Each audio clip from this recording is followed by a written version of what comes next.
Kraj 44. Tito je izigrao Britance, otvorio karte. Crvena armija ušla je u Vojvodinu i Srbiju.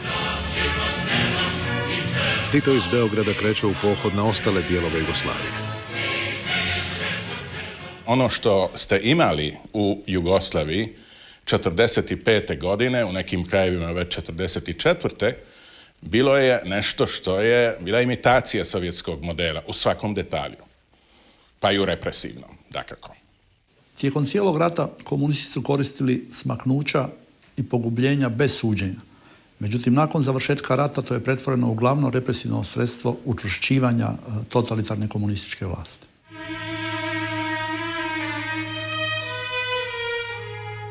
Među prvima će se na udaru naći podunavski Njemci.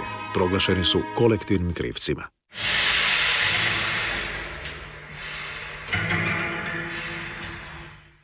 Tito tog dana iz Vojvodine šalje depešu u kojoj piše: pošalji mi hitno jednu od najboljih, jakih brigada, eventualno krajišku. Potrebna mi je da očistim Vršac od švapskih stanovnika. Držite ovo u tajnosti. Matrica OZNE, tajne službe kojom zapovjeda vrhovni komandant preko načelnika Aleksandra Rankovića, svugdje je ista. Prva faza. Egzekucije bez suđenja po unaprijed sastavljenim popisima. To je rezultiralo time da je na licu mjesta likvidirano nekoliko stotina Volksdeutschera stanovnika Vršca. Ostali su odvedeni u obližnji koncentracijski logor. Praktički svako veće mjesto gdje su postojali i Njemci bilo je ili kratkotrajno nekoliko dana sabirni logor, nakon toga oni se grupiraju u veće logore. Na udaru nisu vojnici mobilizirani u njemačke postrojbe ni suradnici okupatora. Pobjegli su. Ceh plaćaju nedužni civili. Od prijeratnih 500 000 Volksdeutschera u Jugoslaviji ih je ostalo samo oko 200 000. U zasebne logore za Njemce dospjeće njih 170 000, od čega 45 000 djece. Brojke su zastrašujuće.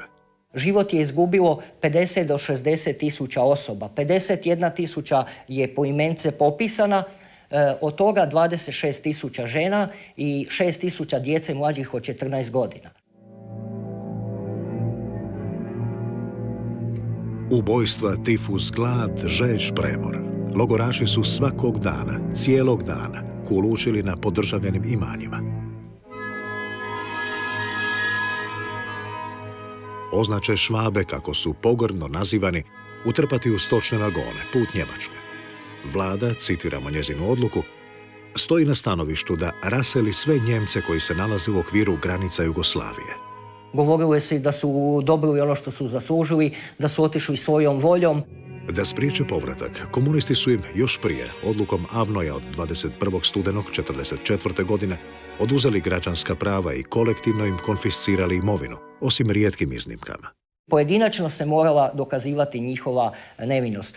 Dakle, da su bili pripadnici antifašističkog pokreta, da su njihovi najbliži u partizanima ili da su podanici neutralnih zemalja koji su i po odluci Avnoja bili izuzeti od kolektivne odgovornosti.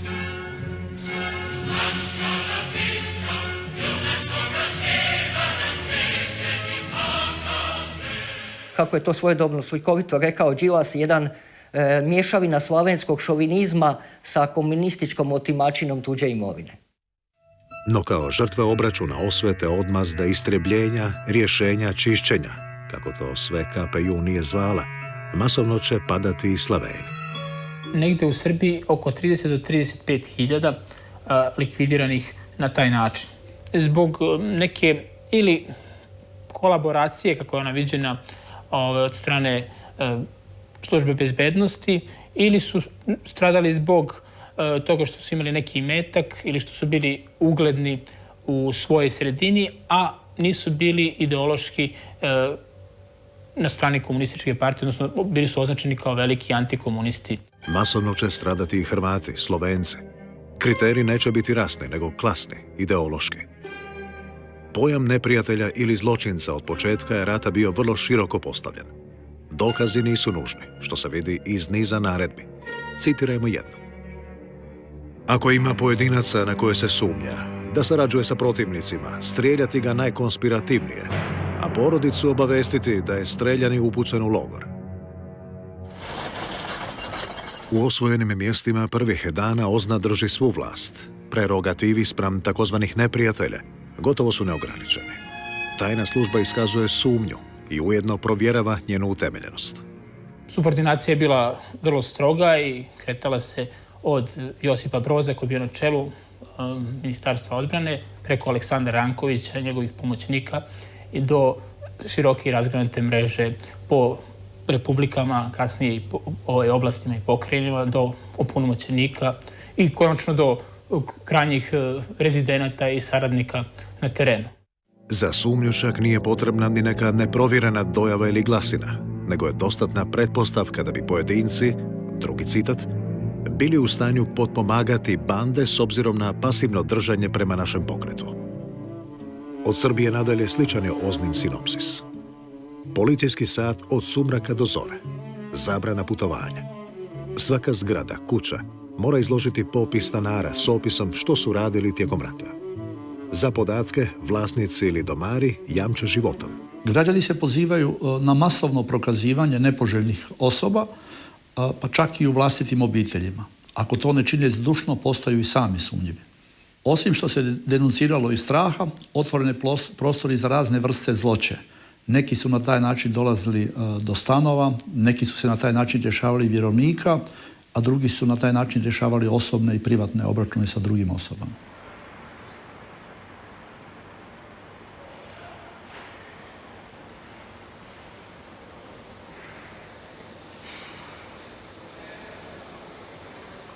Dojava da ste viđeni u kinu s ustašom bila je dovoljna da vas uhapse, ako ne i nešto gore. Ali OZNA se nije prepustila građanskoj inicijativi. Na teren je, zlu ne trebalo, slala provokatore.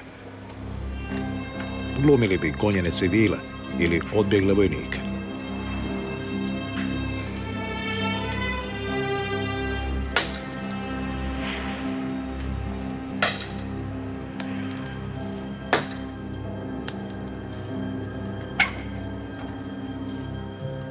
Suseda, otvorite, uhvatit će me, ubit će me.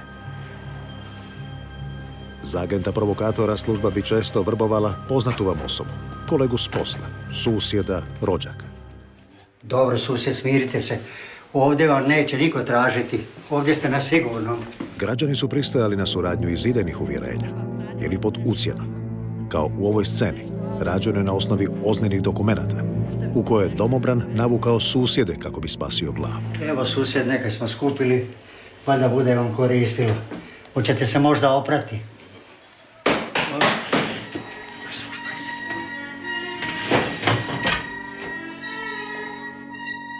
Jedan od najglavnijih zadataka, kako piše u jednoj od mnogih zapovjedi, danas je uništenje domaće reakcije i izdajnika, njihovo istrebljenje iz samog korijena.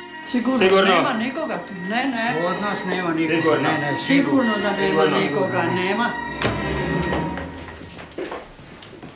Marš van, bagro.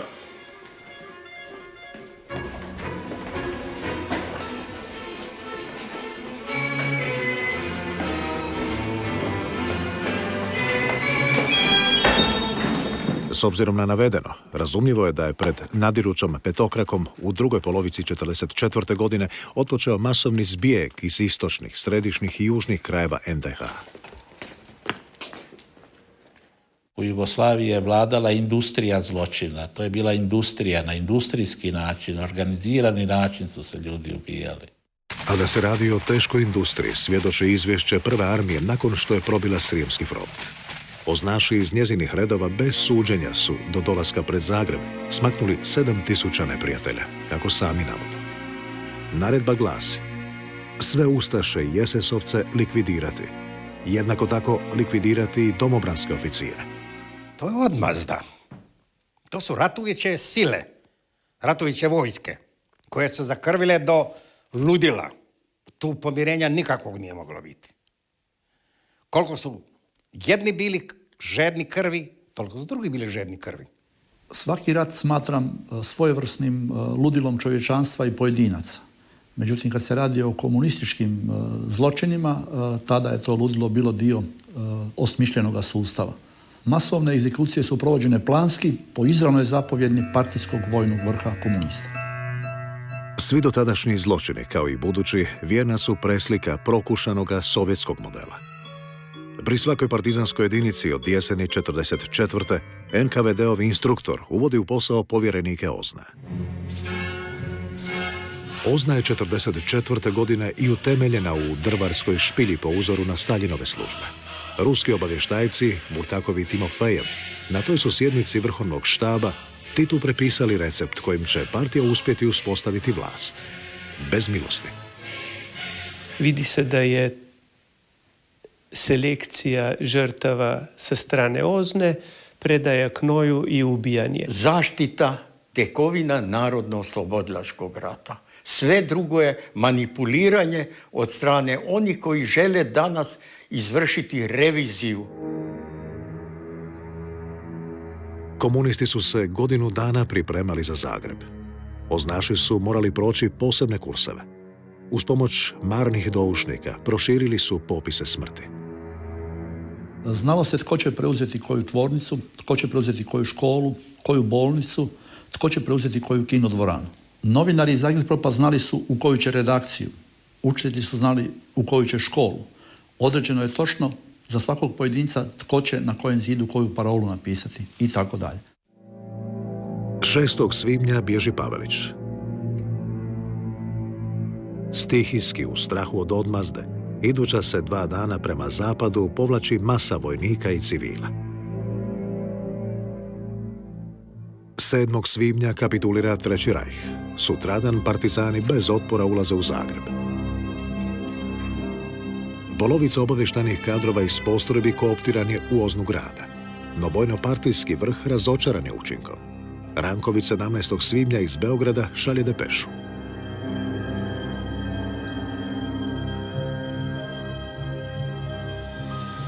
Vaš rad u Zagrebu je nezadovoljavajući. Za 10 dana u oslobođenom Zagrebu streljano je samo 200 bandita. Iznenađuje nas ova neodlučnost u čišćenju Zagreba od zlikovaca. Radite suprotno od naših naređenja, jer smo rekli da radite brzo i energično i da sve svršite u prvim danima. Zaboravljate da u Zagrebu sada ima skoro 1 milion stanovnika i da se tu slegao sav ustaški aparat koji je bežao iz unutrašnjosti pred našom vojskom.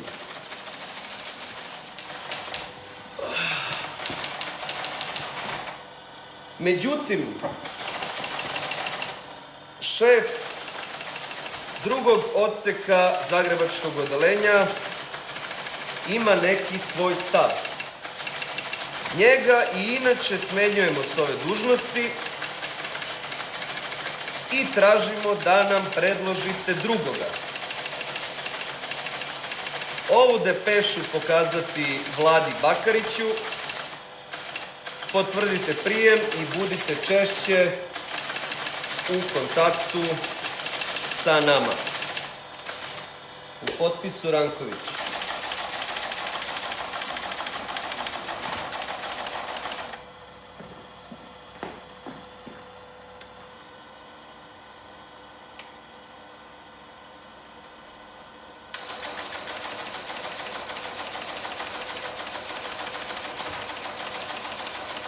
Nakon drugarske kritike i smjene neodlučnih, Oznaši će krenuti udarnički. U Zagrebu će za sobom ostaviti više od 60 masovnih grobnica.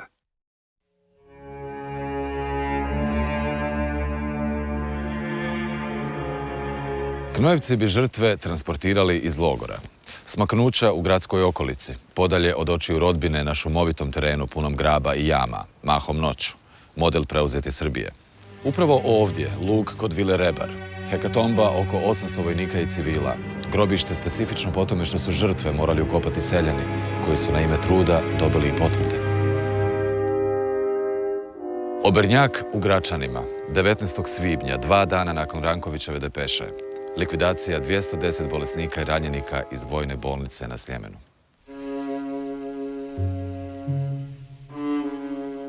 U Gračanima je ordinirala 6. lička divizija generala Đoka Jovanića.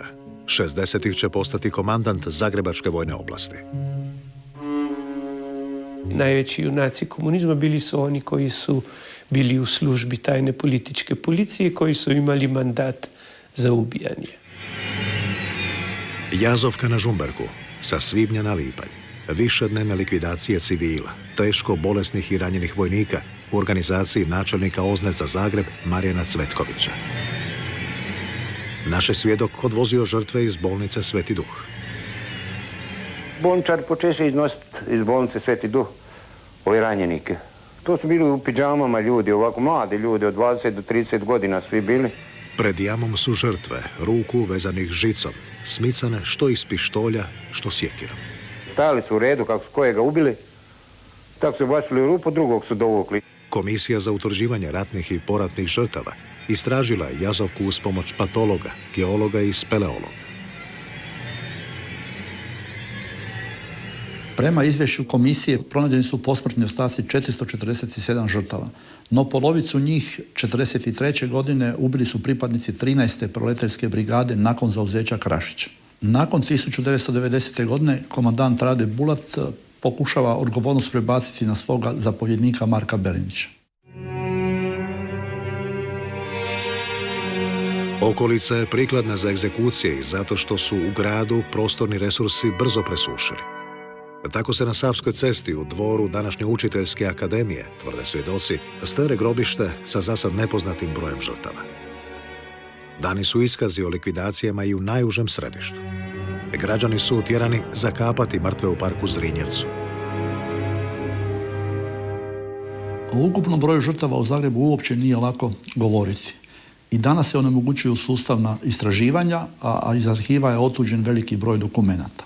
No, o situaciji u Hrvatskoj načelno može svjedočiti i ovo izvješće OZNE.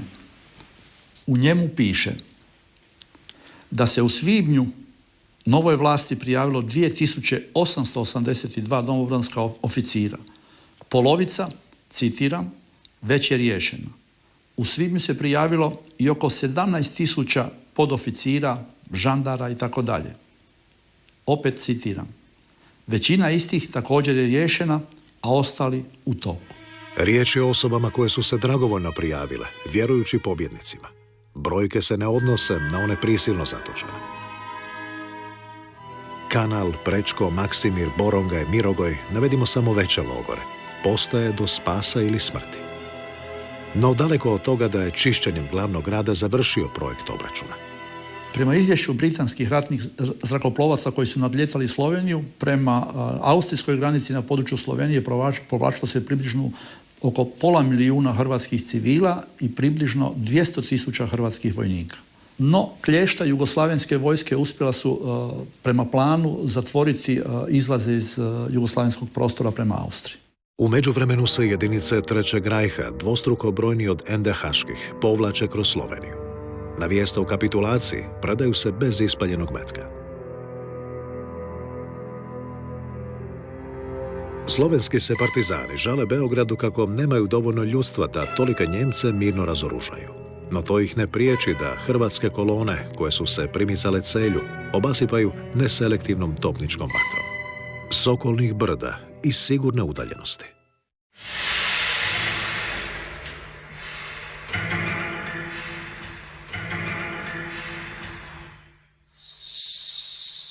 Tog dana u zbjegu s mamom i sestrom bio i naš svjedok.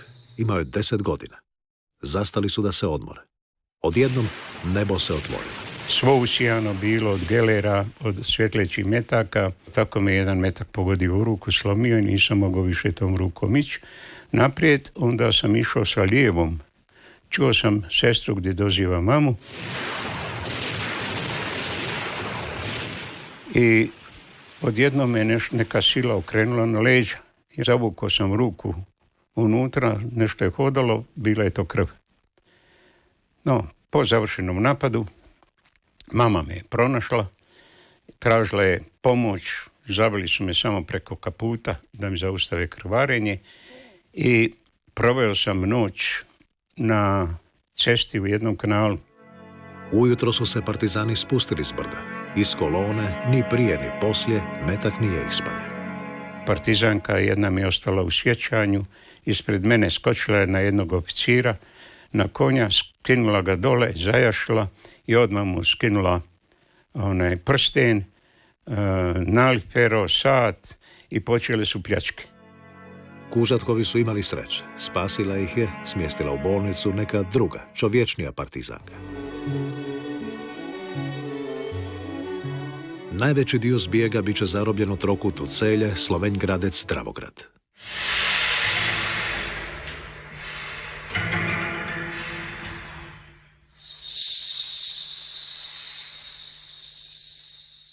Od hrvatskih kolona u povlačenju iz komunističkog partizanskog obruča uspjelo se probiti tek približno između četvrtine i petine onih u povlačenju. Polovica njih približno stigla je na Blajburško polje, a druga polovica raspršila se diljem Koruške. Ovi koji su došli na Blajburško polje predali su se Britancima.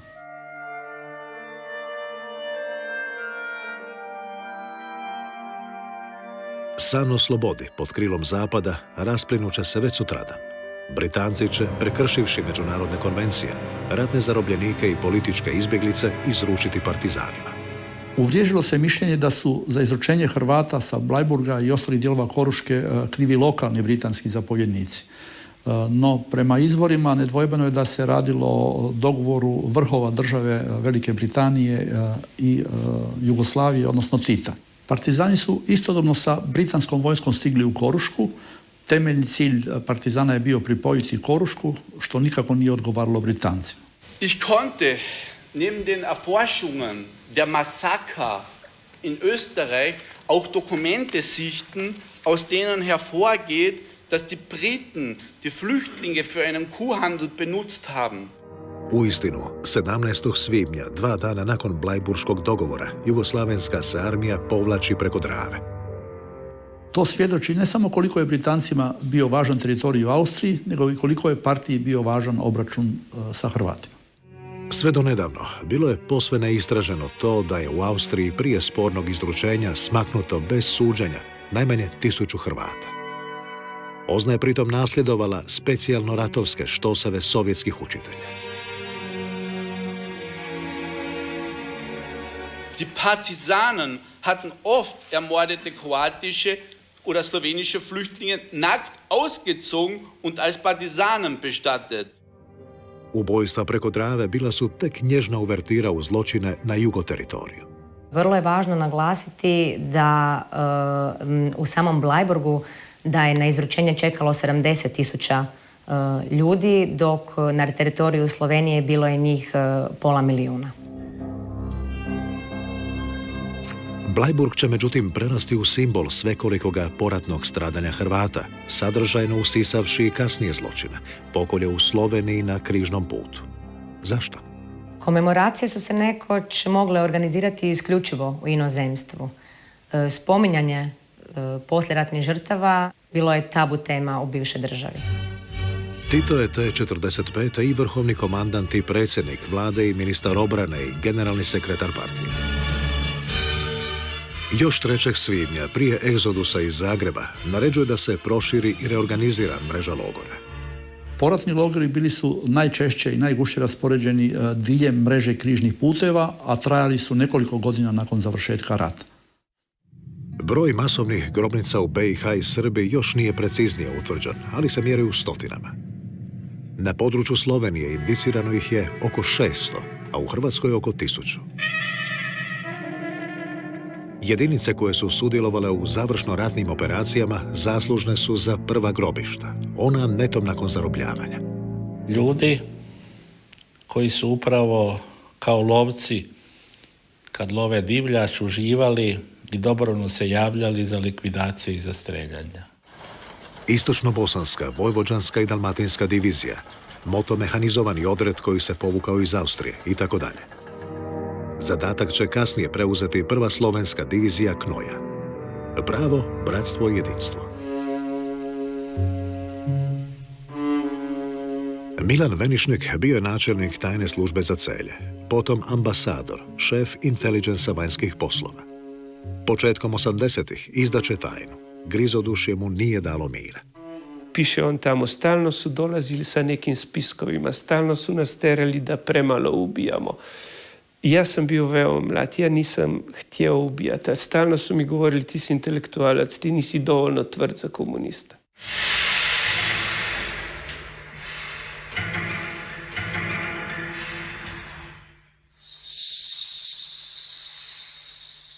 Na lokalitetu Crngrob našli su se službenici vlade NDH i njihove obitelji. Izručili su i Britanci. Iz dokumenata se nadaje zaključak da je Grozda, 17-godišnjak kći književnika i ministra Mile Budaka, zaklana nakon što je brutalno silovana. O tom će se pokolju raspravljati na sjednici mjesne civilne vlasti. Citat. U Crngrobu su sahranjene ustaše koji su svi raskopani. Postoji opasnost od proširenja zarazne bolesti. Neka se nešto poduzme. 70 miliona je poginulo bez presuda u Drugom svjetskom ratu, koji su na bojnom polju poginuli ni krivi ni dužni kao vojnici. U tu kategoriju ja strpavam isto tako i Bleiburg. Bleiburg nije bio cilj u Bleiburgu ubijati ljude. Cilj je bio pobjedonosno završiti Drugi svjetski rat. To je bio cilj. Nema nikakve dvojbe iz mojih razgovora s ljudima koji su tada bili u vrhu. I Čedo Grbić, i Jefto Šašić, i Jako Blažević, i mnogi drugi, i Kardelj, da je Tito osobno odgovoran i za Bleiburg, da je on naredio pobiti. Bivšu katoličku gimnaziju u Šentvidu kod Ljubljane OZNA je preuredila u najveći zbirni logor u Sloveniji. Novi specijalni zadatak dobio je Simo Dubajić, major iz okolice Knina, komandant motorizovanog odreda. On tvrdi da je zadatak prepustio Šimbečaninu Ljubi Periši, šefu OZNE 11. Dalmatinske brigade, sa čijim borcima je bio popunjen Dubajićev odred. Naredbu mu je, kaže, prenio šef OZNE za Sloveniju Ivan Maček Matija, inače polubrat Pepse Kardelj, supruge najmoćnijega slovenskoga komunista Edvarda Kardelja. Pa idi, veli, to treba sve pobiti. I kad mi je rekao da treba pobiti, nije baš bilo prijatno.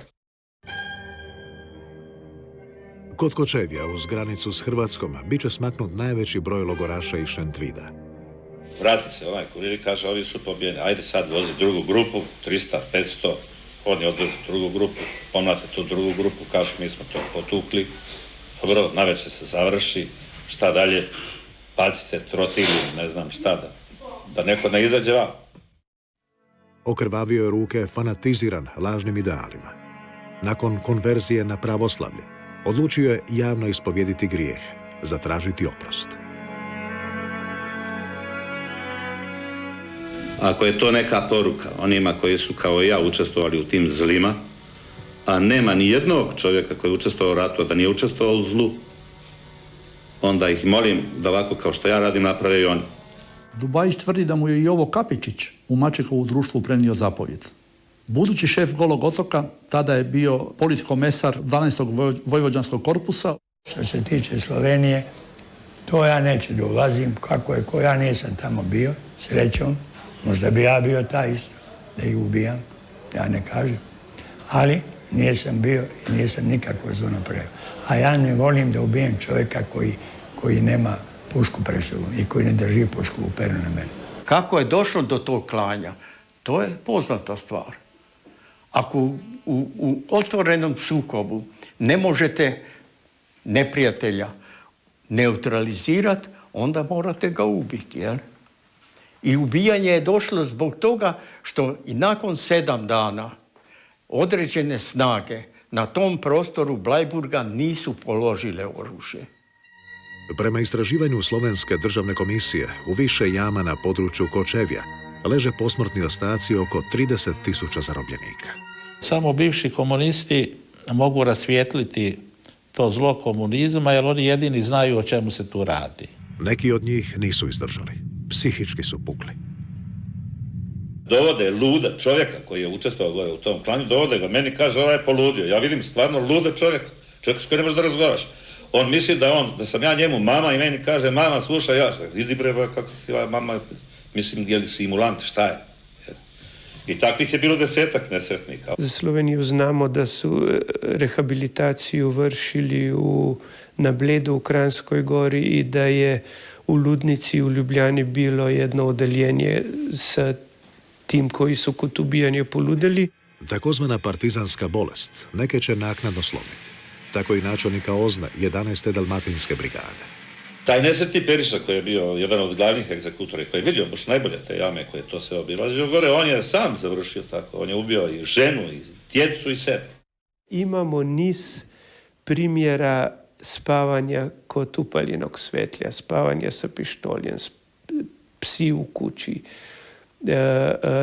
Naprimer, Ivan Maček urlan je pred smrt, Zdenka Kidrić urlan je i strašno teško umiranje. Suicide. I Pepsa Kardelj se ubila. Partizanska bolest pokosit će i Venišnika, već spominjanog šefa Celjska OZNA. Prije Novu godinu, 1984. ubio se pištoljem u Ljubljani.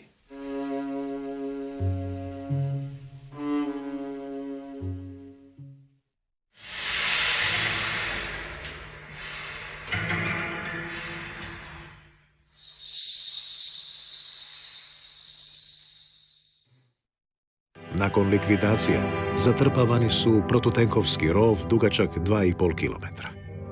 Tezno je, kamion je doveo, recimo 30 ljudi vezanih po 3, dvojica ih kupe s kamiona da ne padnu, jedan ubija, a još su 2 obruča obezbeđenja. I tih kamiona vozi puno. I ubije se 3 dana sa mijenjanjem ekipane. Nekoliko stotina ljudi. Onda su to oni koji kupe odeću, obuću, koji ih pljačkaju, vadili su se i zubi ponegdje. Tako da na partizanskoj strani niko ne bi mogao reći da nije znao. Citirajmo dnevnik jedinice koja je pod nadzorom OZNA bila zadužena za egzekucije. 23. maja. Zadatak likvidiranja izdajnika. Zbog izvršavanja postavljenog zadatka nije se nikakav rad odvijao u toku dana. 24. maja. Isti zadatak. 25. maja. Isti zadatak. Tito je u vrijeme zločina u Tezanskoj šumi 2 put posjetio Maribor. Izvršio smotru upravo 17. divizije.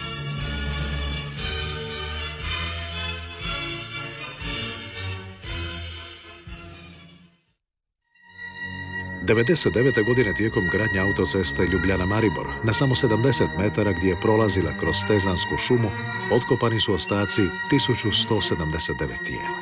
Slovenska državna komisija je sondirala je rov u koji su bacane žrtve.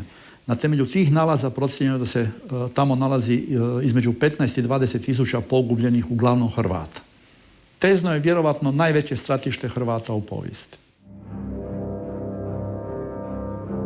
Početak lipnja. Egzekucije preuzimaju domaći dečki.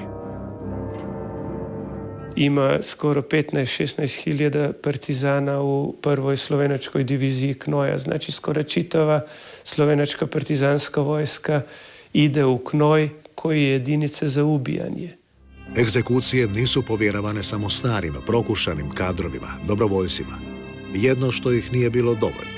Drugo što je ta psihološka smicalica preuzeta od NKVD-a. Mi imamo niz primjera veoma mladih ljudi koji su mobilisani kraj rata i onda su bili u jedinicama za ubijanje. To je bilo toliko masovno da su upotrebili sve što je bilo moguće. A jedan kriterij je taj zakrviti ga. Znači, kad je u krvi, onda je naš. Ne? Po ključu, tko će koga ako ne svoj svoga, prvim je veći zadatak bio odstred slovenskih domobrana iz Steharija, najvećega logora na području Celja. Logoraši su transferirani do rudnika Huda Jama puna 3 tjedna. Nakon pada komunizma, više oznaša prekršit će zavjet šutnje. No te krvave 45. ništa nisu mogli. I sami bi, kažu, nastradali. Žrtve su izgledale izgladnjelo, umlačeno. Jedan očevidac čak tvrdi da su s radošću išli u smrt samo kako bi tome došao kraj. U to doba o rudniku smrti usudila se javno prozboriti Elza Prepšak, radnica obližnje tvornice posuđa. Vojni sud proglasio je krivom, jer je, navodimo, lažno prikazivala rad organa za zaštitu naroda. Divizijski sud u Celju osudio je Elzu Premšak na smrt streljanjem. I bila je streljena 33 godine, trudna. Šta je bio njen greh? Slovenski knoj imao je uspješno vatreno krštenje. Slijede novi zadaci. Zloglasna Kardelijeva depeša čistite. 24.6.45. Potpredsjednik Jugovlade Edvard Kardelj iz Beograda piše predsjedniku slovenske vlade Borisu Kidriću da će za 3 tjedna biti proglašena amnestija. Stoga citat: "Nemaju nikakvog razloga biti tako spori u čišćenju kao dosad." Ja to ne bi naredio. Nikada. Nikada. I ja smatram objektivno uzevši da je to zločin.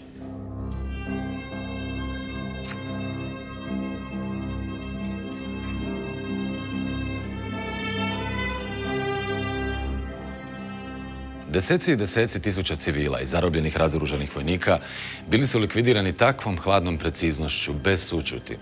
No taj je fenomen puno šire pitanje od Titove zapovjedi izdane ovdje u Drvaru. U komunističkoj doktrini milosrđe je znak slabosti, prevladanoga buržoaskog sentimentalizma. Citirajmo Trockog: "Hvale vrijedna su ona djela čak i najkrvoločnija koja teže ostvarenju višeg cilja, a prezira vrijedna ona djela čak i najmilosrdnija koja to usporavaju." Ili kako bi to rekao Lenjin: "Kajgana se ne može napraviti, a da se jaja ne razbiju." Jaja će se ne razbijati i u oslobođenoj našoj. Iz Slovenije dio zarobljenika u kolonama sproveden do logora u Hrvatskom Zagorju. Krapina, Đurmanec, Oroslavi.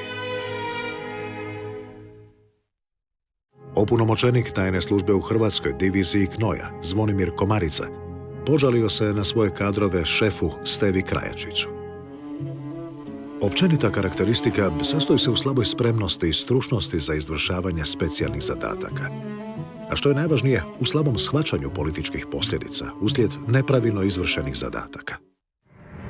Usprkos nestručnosti, na Ilovcu, najvišem vrhu Maceljske gore, ubijeno je oko 13.000 ljudi. Tako barem svjedoči Knojevac, Mladenša Franko, dionik Zagorskog pokolja. Žrtve su bačene u 150 jama koje su same morale iskopati. Komisija za utvrđivanje ratnih i poratnih žrtava 1992. godine u mjesec dana otkopala je 1164 kostura. No, daljnja istraživanja nisu provođena zbog nedostatka političke volje i 13 godina su 1164 kostura čekala da budu sahranjena, i to uz donacije građana. Usporedo s pogromima u Sloveniji i Zagorju, desetine tisuća zarobljenika gonjene su prema istoku. Kolone smrti. Tko god bi pisnuo, a kamoli se opirao, bio je na mjestu riješen. Ista bi kop snašla i sve koji su usporavali marš, iznemogle, bolesne, ranjene.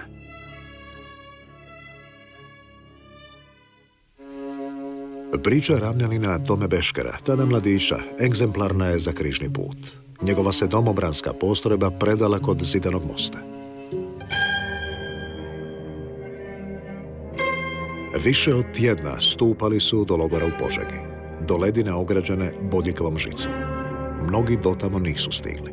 8 dana ništa nam nisu dali jesti. Mi smo kopali žeđ, još je gore bilo žeđa, znate. Mi smo kopali prstima rupu jednu, iskopali smo oko 2 metra skoro i nismo našli vodu. Preživjeli su pasući travu.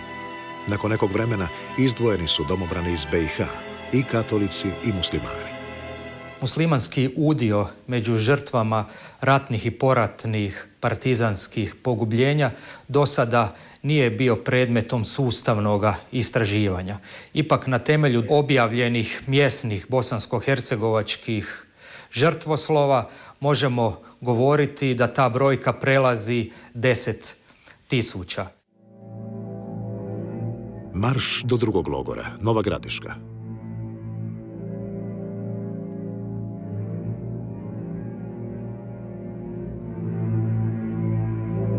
imali su kolce ovakve, 1 metar, i debeli ovako, kao ovo, tako.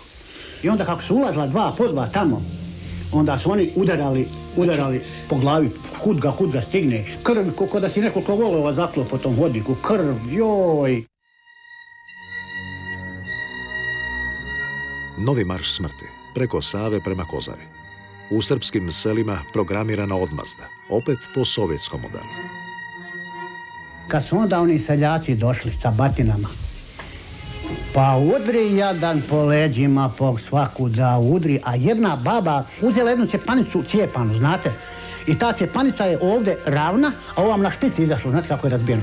I ona ne tuče ono kako se tuče kolcom, nego ona udara okomito onim špicom u leđa, pa te odmah provali leđa.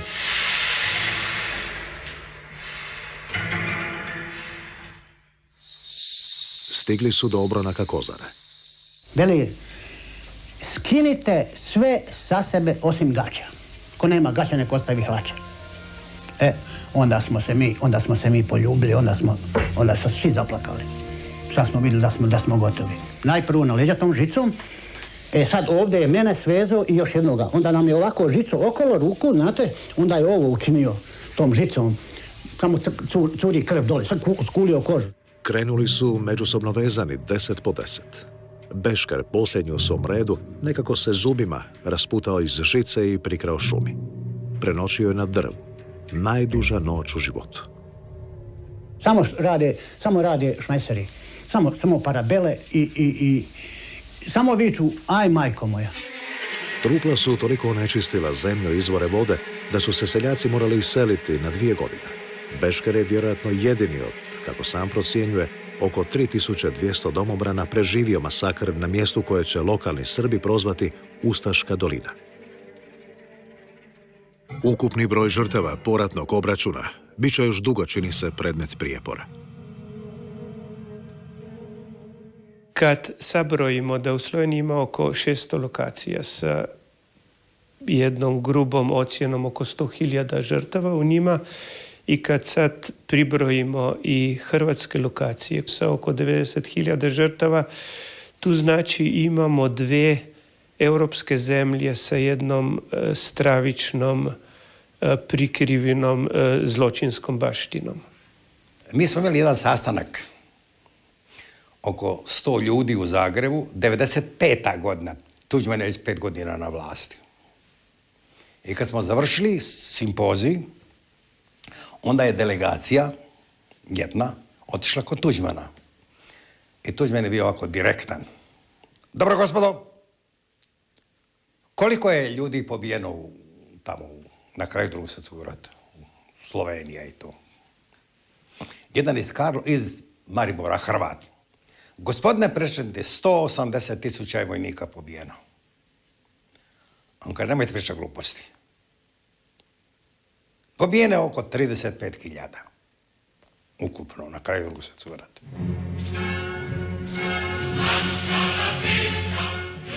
Potkraj epizode pozabavimo se i pitanjem suđenja.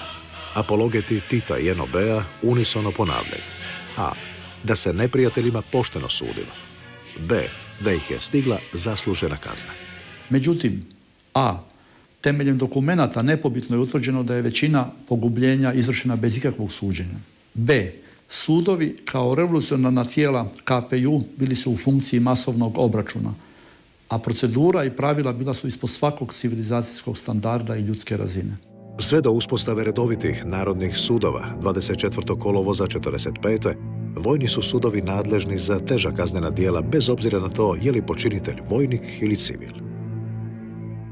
Prema uredbi o vojnim sudovima, smrtna kazna je bila propisana i za svakoga, citiram, sve koji su izdali narodnu borbu i bili u dosluhu sa okupatorom.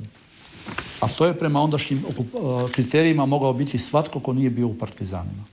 Uredba je ostavljala neizmjeran prostor samovolji. U njoj doslovce stoji. Kod ustanovljenja istine, sud nije formalno vezan ni za kakva dokazna sredstva, već donosi svoju odluku po slobodnoj ocjeni. A slobodno su procjenjivali na temelju preporuke tajne službe. Pronašao sam dopis Vojnog suda 10. korpusa upućenog Zagrebačkoj OZNI. Poslušajmo. Da bi sudovi mogli donijeti pravilnu presudu, obraćat ćemo se na vaše organe na terenu da nam posebno dadete vaše mišljenje kako bi konkretni slučaj trebalo riješiti, odnosno kakova bi kazna najviše koristila interesima NOB-a. Citat je duži, ali sve pojašnjava. Umoljavamo vas da podređenim organima na terenu dadete nalog da na ovakve zamolnice sudova odmah dostave odgovor. Pa neka se onda netko danas usudi reći kako su suđenja bila poštena. U tom prvom valu bilo je jako opasno biti uhapšen. Ima primjera da je čovjek preživeo streljanje, da je kasnije uhvaćen 46. 7. godine, a da je tada osuđen recimo na 5 godina zatvorske kazne. Što govori o toj nedoslednosti te kaznene politike i tim nekim, ajde kažem, abnormalnim društvenim okolnostima u kojima se odvijao taj proces čišćenja društva. Navedimo i riječi kojima je Stevo Kranjčić, oficire OZNE, poučio čemu služe sudovi. Drugovi, prestanite s likvidacijama. Ne možda zato što ja žalim neprijatelje, nego zato što se u narodu kuje, ruje. Mi imamo sudove. Ima načina kako neprijatelje odstraniti na legalan način. Na kraju ću upozoriti. Sve što vam bude stizalo iz OZNE nisu odluke druga Steve, nego to odluka partije. CKKPH, CKKPU. Kažu, borili ste se za komunizam. To su komunisti. Nema toga. U nijednom dokumentu Narodno-oslobodilačkog rata ne ističe se taj komunizam. Ističe se oslobodilački rat. A to neće prihvatiti, jasno. Jer su oni gubitnici u tome. I to mene ne zabrinjava. Ponovimo faze obračuna bez suđenja. Sastavljanje popisa. Hapšenje po njima ili zarobljavanje. Logor. Odjeljivanje žrtava. Transfer do gubilišta. Konspirativna smaknuća. Asanacija terena. Zabrana pristupa. No to nije kraj, sudeći po onome što je otkriveno u Srbiji. Nakon maskiranja tih tajnih grobnica, usledio je jedan postupak kasnije, negdje 46. pa još češće 48. pravljenje evidencije o tim streljanim narodnim neprijateljima.